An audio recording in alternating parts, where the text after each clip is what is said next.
In this video, I'm going to show you how to prepare smoked beef. Now, I'm going to pass on my knowledge that I've learned in the last 2 or 3 years to share with you what I've learned. So I've ordered a 25 kilo beef butt here, and I've got the butcher to cut my ossobuco into small pieces for some soup or stews, which then leaves me with about a 22 piece big beef butt. I then cut this beef butt into strips that I'm going to smoke with, and any of the offcuts I'm going to use as mince. Now you can see here it takes about 30 to 40 minutes to then debone the beef butt. You can also get your butcher to do this for you. Now I prefer to do this because then I start to learn the different types of cuts and how to cut this into the strips that I desire. Now this does take time, and I've hyperlapsed this. You do want to get as much meat off the bone as possible. If you make some errors or there are offcuts, just simply use it for mince. Now you will see here that I've got 3 large chunks. I then cut along the grain and I produce 40 centimeter long, 5 centimeter in width or 6 centimeter in width pieces, which then I would smoke. You want to make sure that you cut along the grain so that you can cut easily, and that you will cut against it when you're cutting your pieces for your guests. Now you can leave the fat on there, but I don't like the fat, so I'll cut it off, and you can add this to the mince or just simply throw it away. Now out of that 25 kilo piece of beef butt, I roughly get about 9 to 10 kilos worth of strips.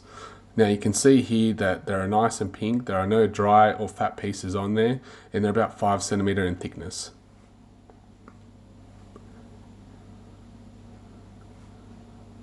The next part is the crucial part.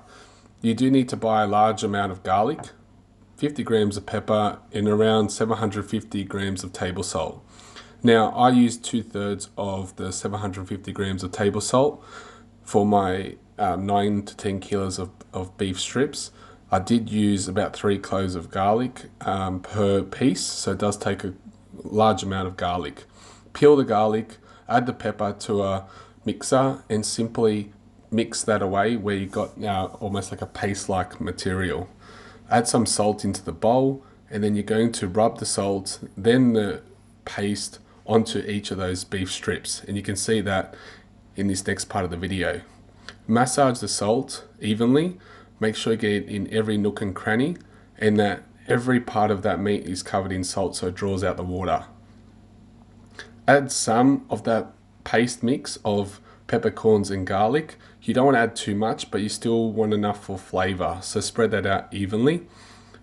Leave the peppercorns into different sizes.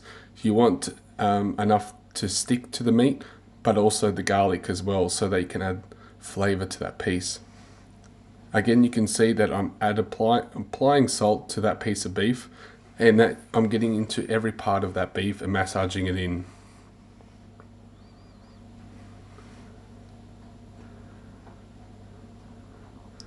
Now you would need an airtight container that you can store this beef in for 2 weeks in your fridge. The minimum that I use is 2 weeks, so that you can have enough time to draw out the water. It needs to be airtight, and you need to seal it really well. I add plates to push down on my beef so they can draw out the water. You will see immediately that there is water already being drawn out once you apply pressure to that piece of meat. The next part after 2 weeks of drying inside your fridge in that container is applying cotton rope to the ends of the beef. You want to then leave the piece of meat outside to dry for about half a day. So once it's been in the fridge for 2 weeks, simply take it out of the container, put some cotton thread through one of the ends, and let it to dry for about half a day. Now, for me to dry it out a lot quicker, sometimes I use a fan, which helps draw out the moisture.